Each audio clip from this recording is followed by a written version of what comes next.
Hey everyone, welcome to Redefining HR podcast. I'm your host, Lars Schmidt, and today I'm really excited for this conversation. I'm going to be chatting with Nellie Peshkov.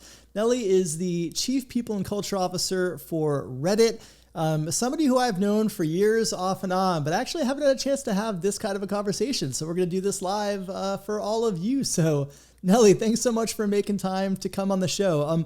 Why don't you actually start, if you don't mind, with just a brief introduction for viewers? Thank you for having me, Lars. So Nellie Peshkov, I live in San Francisco Bay Area. I lead people and culture for Reddit. I'm a mom of 4 boys, 2 dogs, 3 cats. That's it for now. And have been in the HR industry for way over 20 years, probably closer to 30 now. I'm aging myself. But of course, absolutely love it. And it's been a pleasure knowing you, Lars, over the years. Yeah, well, let's go in the Wayback Machine to start, because you have a lot of, obviously, I want to spend a lot of time in your role at Reddit. I want to spend a little bit of time in your most recent role at Netflix. But let's go back to the beginning. Like, what was it about HR that originally pulled you into the field? You probably have heard this story before. My plan was to major in psychology, which I did. I dreamed of being a therapist and helping people out. And then throughout my young adulthood, I realized that I care too much. I will not be good at creating boundaries. And I needed to find a space where I could help people be successful, but not be so invested in helping people solve their problems and not be able to close that door when I go home. So I discovered industrial organizational psychology, which was my master's program. And as a typical immigrant child, I worked through high school, through college. So being able to marry my work ethic and my love for businesses and helping employees be successful with psychology led me to HR. Got it. Yeah, so you're, the majority of your earlier career was focused on recruiting. You had a range of different kind of talent acquisition roles before moving into a broader talent role, and then obviously a role now as Chief People and Culture Officer. Walk me through that transition, because I think some people, there are people who come up through recruiting, and that's the area that they want to stay in, and they will always kind of work in there. But there's a lot of people also who have been doing that, and I mirror myself in this, because I kind of did the same thing in my own career, where you reach a certain point and then you want broader challenges. You want to be able to kind of apply some of what you learned in a different area. So what was that like for you? Like, when did you know that it was time to kind of broaden beyond just talent acquisition? I actually started as an HR business partner, and I loved that. Then my company was acquired and the recruiting team just needed help to merge and to scale. And I was asked to join and pretty much fix things and scale up. So I started then in recruiting operations, and then ultimately was asked to lead the global recruiting team. And the interesting part is, when I even started as an HR business partner, I knew then in my early 20s that I wanted to head up all of HR, because I was so curious about every aspect of HR, every single function, and I wanted to have experience in every part. So when I was asked to move from an HR business partner to recruiting, one, that's what the business needed, and I was happy to step in and help where I could be most helpful. But also I was excited to learn something different besides the HRBP work. And then after that, when I went to Electronic Arts and then ultimately to Netflix, I just ended up going back and forth between HR business partnership work and recruiting, sometimes doing both at the same time and leading both teams. Always had my hands in talent management and inclusion and diversity. And I just always had this perspective of wherever the company needed me, wherever I could be helpful, wherever I could design, innovate, fix things, I'll just jump in And I knew I would love it because it would be challenging. It would be something new, usually, that I haven't done before. So you could say I was maybe born to be the chief people officer because I'm equally passionate about everything that we do. And I love partnering with the business, helping the business succeed. But I also love equally figuring out how tools and systems and processes can help us be more efficient and more effective. Yeah, and it's interesting, and I definitely want to get into your current role at Reddit and how you're starting to build some of those processes and systems. But before we go to Reddit, one question: you'd spent the last, prior to joining Reddit, 5 years running talent for Netflix. Netflix launched a lot of different initiatives during that time under your leadership. Like when you look back, what's one project and output? What are you most proud of in terms of the work that you did at Netflix? What stands out to you? To be honest, I think I cannot choose between two biggest impacts. So I'll mention both. I'll give you two. I'll make an exception for you. Thank you. One was growing the company globally. When I joined, we were 1,500 employees and just opened our first entity in Netherlands, but very much a US-based company. And then I grew Netflix in over 20 offices around the globe. And it wasn't just hiring great people globally.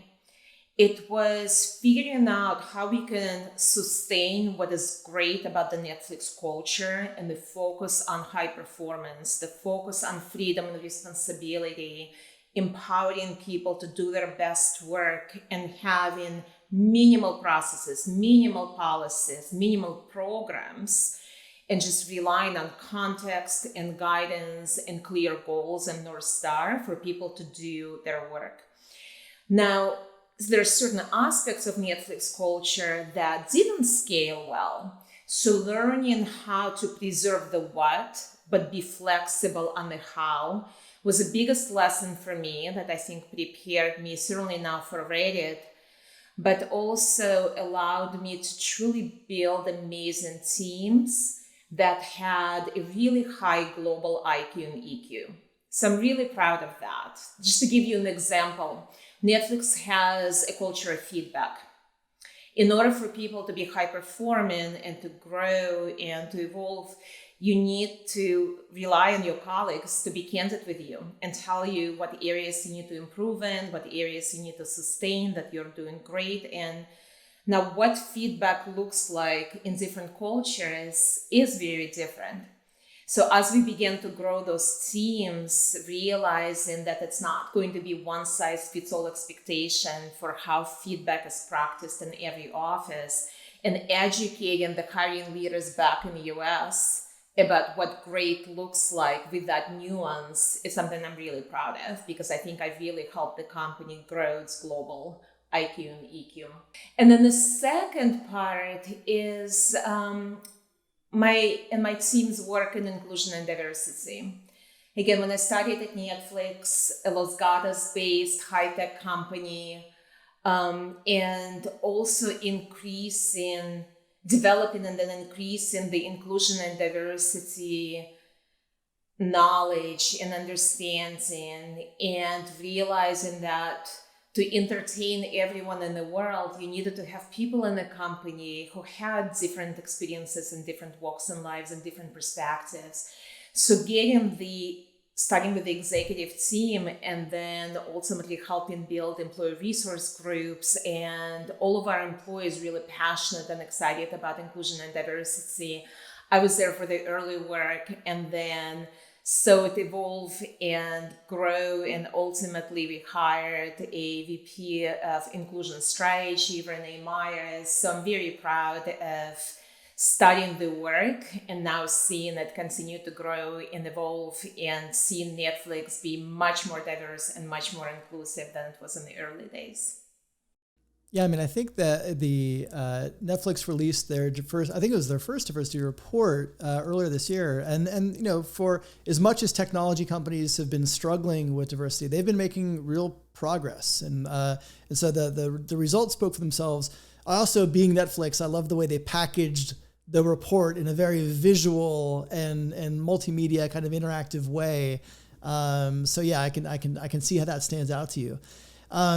That takes you to your role now. You're, again, Chief People and Culture Officer at Reddit. So for listeners that aren't familiar with Reddit, if you can maybe give an overview of the business, but then I imagine most, listeners are. So from there, if you could just give an overview of like headcount and then size of your people team to kind of support that business.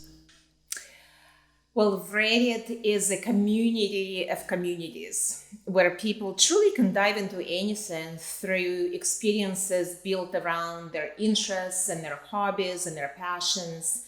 So our mission is to bring community and belonging to everyone in the world. And we have now more than 100,000 communities, ranging from breaking news and sports topics to TV fan theories, cute animals, cute babies. There's truly community on Reddit for everyone.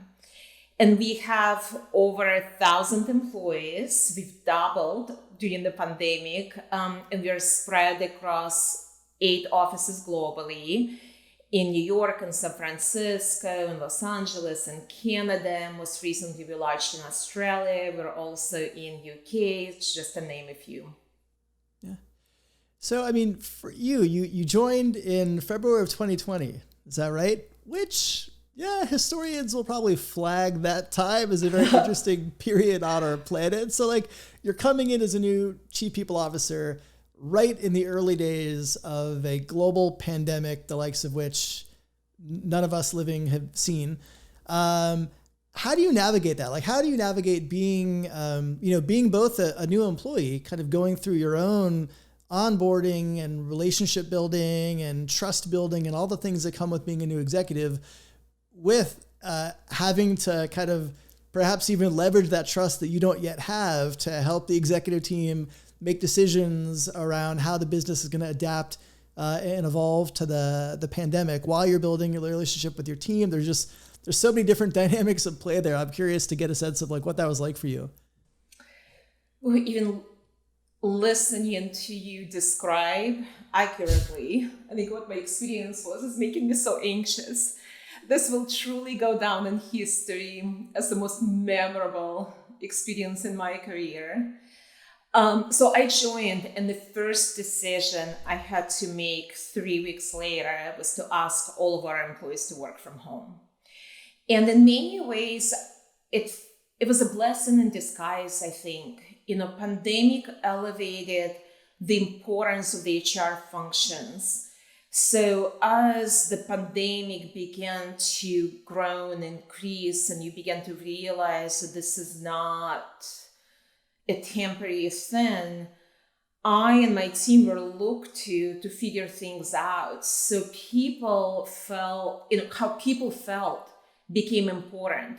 And my team and I had to quickly assume a role of keeping our company together. And we were granted trust to do that because there's no better prepared function than ours to take action to help people be healthy, be motivated, be engaged, and really feel supported during the most difficult time personally and professionally. And on a personal level, it helped me, I think, in many ways to build the relationships with my CEO, Steve Hoffman, and my peers quickly. Actually, all of our employees pretty quickly, because like you said, there was no time to earn trust. So on the one hand, we had to work together as a leadership team and we had to pivot very quickly. On the other hand, when people go through something difficult together and everyone is struggling, everyone is trying to figure it out, it binds you. It actually builds relationships more deeply and faster. And if there wouldn't be a pandemic, I would be in my first few months traveling a lot. And as a result, probably less efficient in meeting lots of people quickly. So instead, 3 weeks after I joined, I'm sitting in this office at home and I just scheduled one-on-one calls and AMAs, which, at Reddit means Ask Me Anything, with employees that were attached to any particular office, with every employee resource groups. I did a one-on-one with every director in the company and above. So I had an opportunity to meet people in group settings through video screen, one-on-one. And I think it accelerated my onboarding, my understanding of the business, my understanding of the culture, and just allowed me to build those relationships sooner. So again, a blessing in disguise in many ways. Yeah, it's interesting you say that. I think that the idea that crisis can accelerate bonds and trust and connections because you're relying on each other, right? You have to be able to kind of lean on each other to navigate through that. It's an interesting way that you kind of frame that actually, in some ways, despite I'm sure being difficult, helped accelerate your ability to build trust with your, executive peers and the employees and your team as well. One more thing worth mentioning that I would imagine all of your listeners and you, Lars, can relate to. It allowed everyone to see their colleagues as human beings with their messy, complicated lives. Yeah. And as a newbie coming into the company, normally it would take people a while to get to know me and get to know the full, me in my whole life. They immediately, in that first one-on-one, in that first all-hands meeting, would see my kids doing distance learning, asking me questions. I would be presenting at the all-hands meeting and cutting a crown for a project for my 7-year-old. My dogs are barking. I might be preparing lunch for my kids while I'm presenting to my team. So again, that accelerated that bond because they got to see the real me, not just, this new executive that joined the company. Yeah, that's such a great point. That context of the humanity that we all have and show up as that didn't always come with us to work, and I think some people kind of had this bit of a separation in terms of, what they brought to work. And I think that's forever changed to an extent. For you, like you're starting to, as your peers and contemporaries are beginning to design their, return to workplace plans. And again, for those employees who had, for those companies who had employees who were able to work from home, that's not all employees. So let's, we'll set that aside. We're just talking about the companies that did have employees that were able to work from home. They're beginning to design their return to workplace plans. And obviously the situation around us is we're still in the pandemic, still very, dynamic and shifting as we all know. And by the time this airs, it probably is going to be a little bit different than this is today. But you announced a kind of hybrid flex program around how you're going to be thinking about return to workplace. So can you walk me through what does that mean for Reddit and how did you go about kind of landing on that as the right model? As pandemic went on, we also knew that people needed to make decisions about how they would work in the future, where they would work, where they wanted to live. And we wanted to provide clarity to our employees so they know what to expect and they can start making those decisions wherever and whenever they wanted to do their work and whenever we would reopen our offices. So we anchored on just helping our employees do their best work.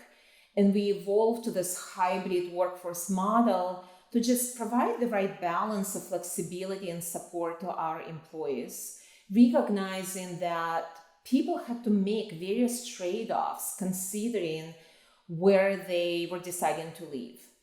So our teams will have the flexibility to explore where they work. In the office, when it's safe to do so, we plan to reopen soon, remotely, or a combination of the two. And that flexibility, one, is what employees desire. And two, during the pandemic, we've learned that people are effective and people show up and people are able to build relationships. And we're very intentional about maintaining a sense of community and culture at Reddit, that our culture does not live in offices. It lives in our hearts. It lives in how we engage with one another. And we trust that our employees will show up for Reddit the way they have been for the last year and a half, no matter where they do their work from. I love the idea that culture doesn't live in offices, because I think it's a progressive way to think about culture. I think that if you look at old school leaders and kind of legacy oriented leaders, it's like, they've got a butts and seats approach to productivity and culture, and it doesn't have to be that way. And so one of the in your announcement around FlexWorks, one of the things that you announced for your employees in the US was that there would not be different tiers of compensation based on where you live. And I know that's something a lot of your peers were kind of grappling with. Do you tie compensation to geo sets? Do you have, one compensation level? People were all over the map in terms of what they decided was best for their company in that spectrum. Why was kind of having one set compensation across the US right for Reddit? We formed a philosophy that we want our employees to be rewarded for their performance, not their location. And what we found that the majority of our employees want the flexibility, again, to decide what works best for their unique situation and where they feel they can do their best work. And the impact of our employees' performance just isn't differentiated based on their location. In fact, outside of US, in the countries where we've already had employees, we've had one geographical zone. Even though there might be cost of living differentials in any particular country around the world. So why in US we have geographical zones and we pay differently based on cost of living just didn't make sense for our company. And we wanted consistency in how we reward our employees, pay for their performance, only differentiate between countries, but not within any particular country. And being an inclusive company to us also means meeting the diverse needs of our employees, as well as just creating avenues to help them maximize their potential, as well as our potential as a company, and tap into diverse talent pools throughout the United States, throughout the world. But it also meant, again, paying people based on performance, not based on their location. And with the latter, differentiate compensation, which for us would also differently impact different groups at Reddit and different people at Reddit. So that philosophy proved to be quite effective and well supported by our employees, and also helps us, I believe, with attraction and retention of amazingly diverse employees that we want to work at Reddit. Yeah. And that's a good kind of segue to my next question I'm curious about. You recently wrote a blog post earlier this year on Reddit's cultural DNA, and it kind of went into some of your DEI, progress initiatives, work ahead, right? Because there's always work ahead. But one of the things that you had mentioned in the blog post that I'd love to learn a bit more about was an internal podcast called Courageous Conversations. So tell me more about that, because I've seen lots of different campaigns, I think, and initiatives that organizations lead. A lot of them tend to come from ERG groups, where they put the burden on them of doing a lot of the heavy lifting, as opposed to having some of these more broad internal conversations around this. So how did that come to be? How do employees participate? What are some of the shows like? I'd love to hear more. Love our Courageous Conversations podcasts. Christina Sharif, who is our first head of diversity, inclusion, and belonging, came up with the idea. And it's a real talk. She's fearless about asking hard questions without code switching, in the spirit of vulnerability. And whether she speaks with someone who perhaps is transitioning their gender identity, or a Black female in tech, or anyone else who is too often othered, her goal is to connect our employees to real emotions, real experiences, real stories. And we believe that is how we build an inclusive culture. It's not just through inclusion training.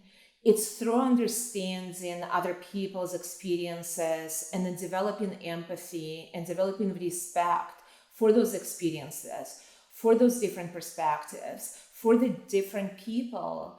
And through these courageous conversation podcasts, we bring these real stories to life and allow our employees to connect in ways that you can't through training or through just even one-on-one coaching.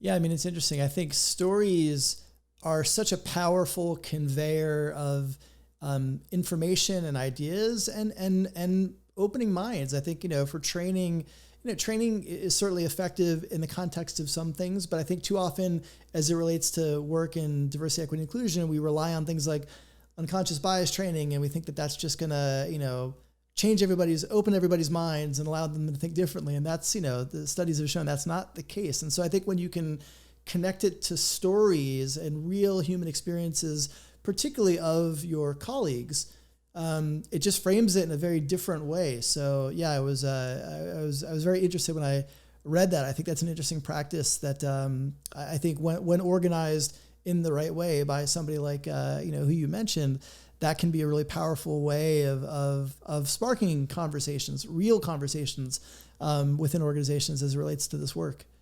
And it already builds on our culture. So we have a very communal culture. Our employees, because they believe in our mission of bringing a sense of community and belonging to everyone in the world, we of course tend to hire and retain people who are very communal in nature.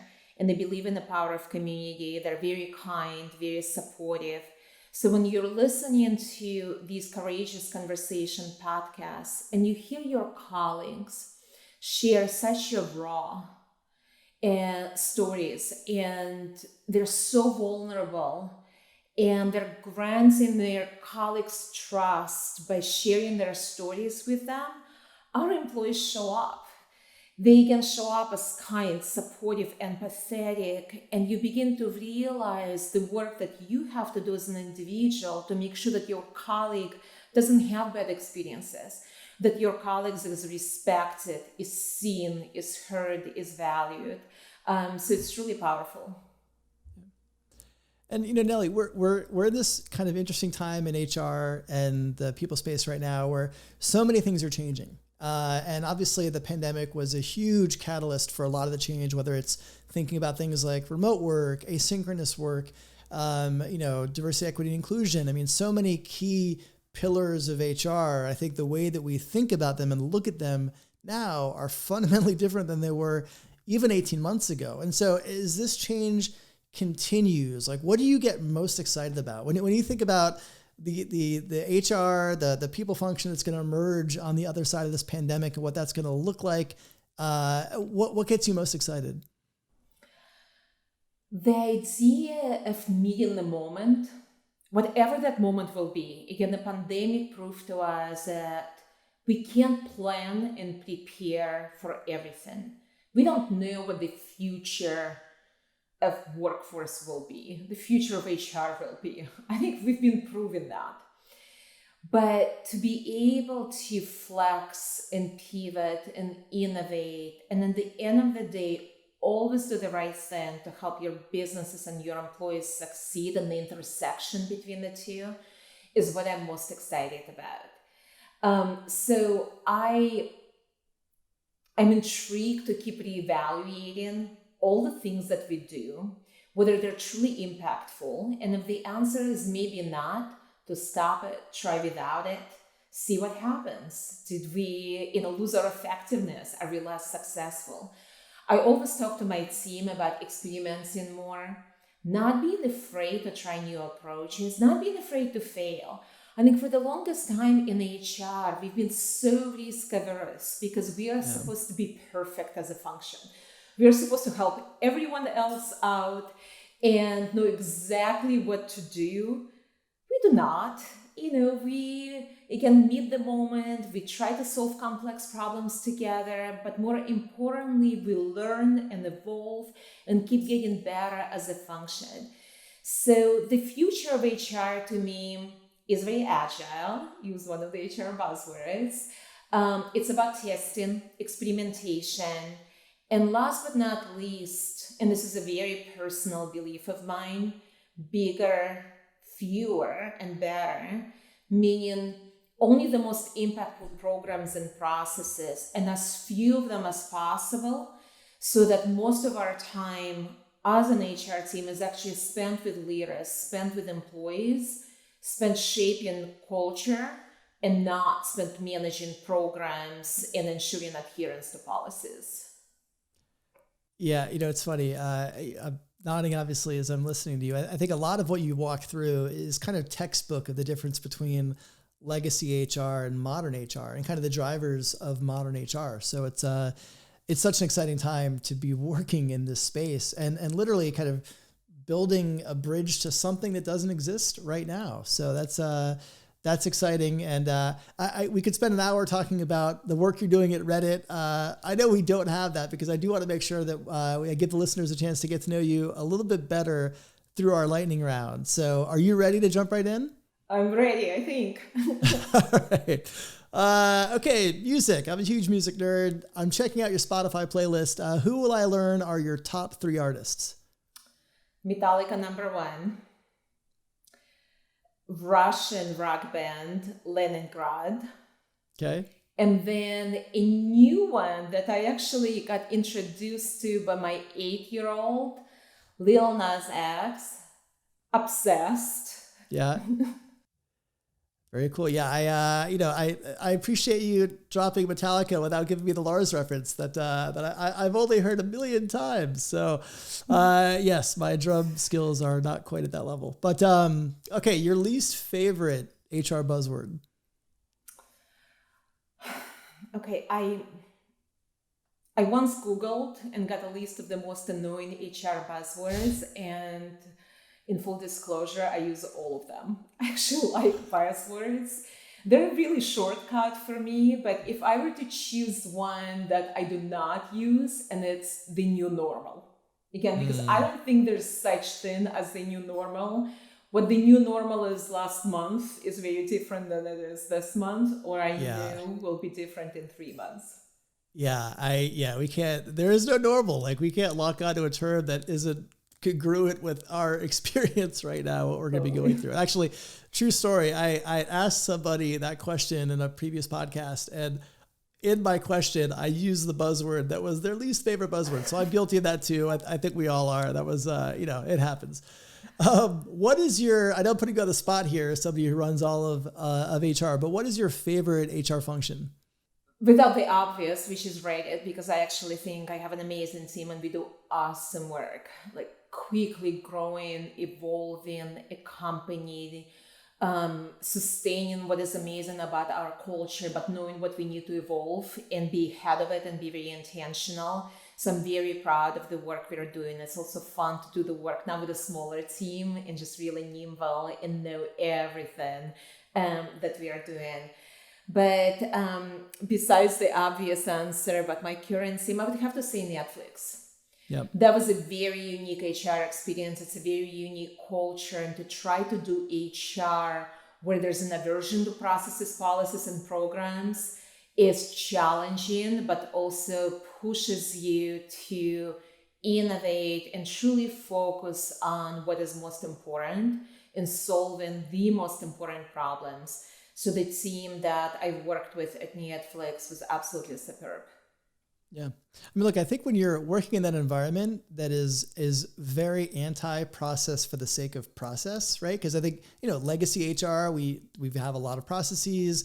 There's a lot of bureaucracy associated with that. That's part of what the hit on, the negative stigmas of HR is policy cops. I think when you're in an environment that's very ruthless about streamlining and like saying like, is this additive?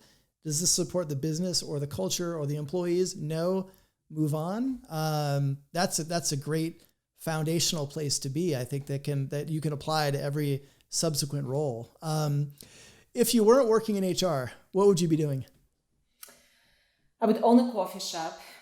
I've had this dream since I was, I think, 13 or 14 years old. I'm a baker. I bake a lot. An idea of having a small coffee shop in some small town. Maybe there's cobblestone streets. And then I know all my customers, my kids. Well, actually, by the time I have a coffee shop, it's probably my grandkids. And they're just doing homework in the back while I'm baking and serving coffee and listening to everyone's stories and saying good morning to every neighbor in this little town. That's my vision. All right. And now, the last question for you. Who is one contemporary of yours? So who's one HR leader who you admire and why? That's the hardest question out of all of the questions you asked. To be honest, I do not have one person. I have an amazing network of people. And you're in it, Lars. And the opportunity to ask a question and know that I'm going to get an honest answer, and no one is precious about retaining information and not sharing it. And I have different people that I go to for different things. I have compensation gurus. I have amazing HR coaches, amazing recruiting gurus, and a quick email, a quick text, a quick question, and have it reciprocate. I'm very proud actually of how tight the HR industry is. Like I see that we're so well connected, and even reading the Redefining HR newsletter and having people share their stories through this collection of articles that you share. I've been a fan of all of your podcasts, and in every podcast, I learn something new from one of my peers. There might be a nugget, there might be 5 nuggets, but I always walk away thinking, ooh, that was interesting. I should try that. So all of my peers and colleagues, I feel like, are the HR practitioners I admire. Yeah, no, I appreciate that feedback. That's kind of you. And B, I couldn't agree more in terms of just the, the peer communities, the peer sets, and the level of sharing and openness and collaboration that is happening today is more than it's ever been in the field. And I think as we've embraced, open source and open practices and collaborative practices and got away from some of this war for talent, zero sum, black box thinking of the past, it's only accelerated all of our growth and impact and capabilities. So yeah, that's I'll forgive you for not singling out one person for bringing the full community in, because I think that is also important to recognize. So Nellie, thanks so much for making time to kind of share your story and your experience on the podcast. I really appreciate your time. Thank you for having me. This was fun and my pleasure.